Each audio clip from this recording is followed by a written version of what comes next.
पुण्याच्या नसरापूरमधल्या अत्याचाराच्या प्रकरणी आमदार रोहित पवार यांनी पीडितेच्या कुटुंबियांची भेट घेतली आहे आणि संवाद साधला।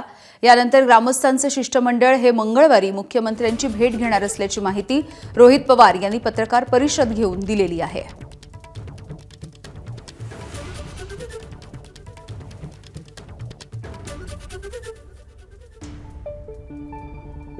हा जो क्रिमिनल आहे तो सुद्धा दोनदा अशाच प्रकारच्या घटनेमध्ये त्याला पकडलं होतं, पण बेलवर तो बाहेर आला आणि मग ही तिसरी घटना करण्याचं त्याचं झाडं झालं कसं?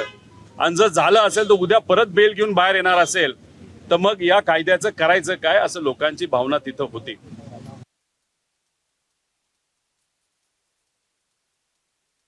सामाजिक कार्यकर्त्यांना सीएम बरोबर, कारण ते होम मिनिस्टर सुद्धा आहेत, त्यांच्याशी भेटण्याची संधी तिथं देण्यात यावी, जेणेकरून लोकांच्या मागण्या डायरेक्ट लोक राजकीय नेत्यांवर अवलंबून राहता होम मिनिस्टरला तिथं करतील। मंगळवारची वेळ का कॅबिनेट तिथं असते म्हणून मंगळवारची वेळ तिथं मिळाली। खरं लवकर वेळ मिळाली असती तर चांगलं झालं असतं, पण हरकत नाही, लोकांनी ती मान्य केली।